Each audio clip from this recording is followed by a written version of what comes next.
Trash to Peace Theater, Episode 7, Greedy Goons and Hotel Hoochies. Back in the Rockaware track jacket and Sean John velour days, I used to run with some getting money niggas, some thug ass niggas, though I myself was not a thug ass or getting money nigga. I was, in fact, a wild fuckboy though, and we'd gather on 22nd and Lippincott to make sure collective moves were made every weekend. One particular week, Bruce told us it was going to be a hotel party with a bunch of half-naked young joints frolicking and gyrating about. Friday came and I got to the block early smelling like issey miyake and over-anxiousness. I dapped everyone up and realized one notable absence. Bruce. Where the fuck was Bruce? What seemed like hours passed before Bruce finally showed up. We were all hyped like, yo, where the party at? Bruce told us he was waiting to hear back from his old head about the location. So we waited some more. Minutes turned into an hour turned into a couple hours, and Bruce's old head went from not answering his phone to the phone going straight to voicemail. So now we're all super frustrated that we're not gonna get to see young, tender, half-naked hotel booty. But calling it a night was not an option. There was one place we could go that never let us down. There was one place we could go to have our disappointment quenched. We get there and the bouncer was relieved to see us. Homie was always really cool to us, but he gave us desperate energy that night.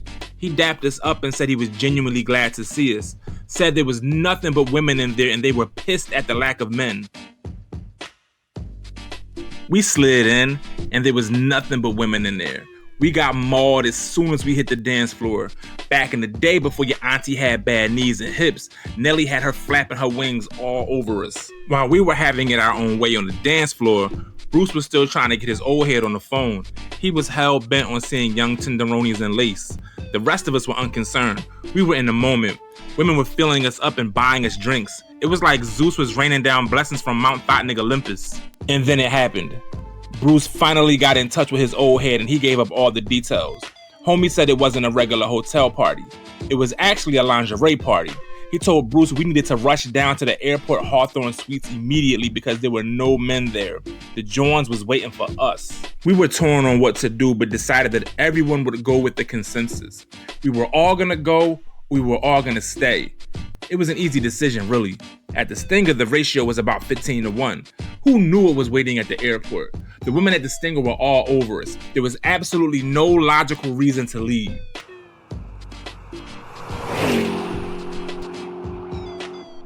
We pull up to the Hawthorne Suites parking lot, anxious, giddy, feeling blessed, got out the cars and all turned to Bruce like, yo, what room are they in? Bruce was like, oh shit, he ain't tell me that. Nigga. Bruce called his old head for the room number, but of course Bull didn't answer. We was pissed but committed. We decided we were gonna split up, go down different corridors and listen for loud music, then meet back in 10 minutes. 7 thug niggas and 1 thug adjacent nigga embarked on an epic quest. 10 minutes later, 6 thug niggas and 1 thug adjacent nigga returned. Bruce was missing. His trash ass then found the party and didn't come tell us. So we headed down the corridor. He walked and started listening to doors. We get to one door and I can hear loud music. So I knocked. Door opens. It's dark. It took a few seconds for my eyes to adjust from the bright corridor to the dark room. First thing I noticed was a shit ton of food everywhere. Then my eyes adjusted more to reveal the predicament. We just walked into a den of horny middle-aged women. These were grown women, old enough to be our mamas, and they was bigger than most of us.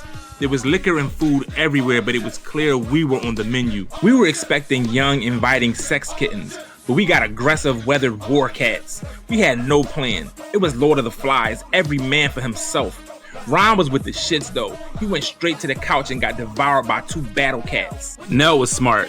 He stood against the wall so none of them could sneak up from behind. Bruce just drank all their liquor up. I guess if it was going down, at least he wouldn't remember any of it. The rest of us either got attacked or ran for our lives. I was hoping we could just leave, but there were 2 beef eaters blocking our exit. I got flanked by 2 women just like at the Stinger, except these women could have been their mamas. And they may have been. Philly ain't but so big.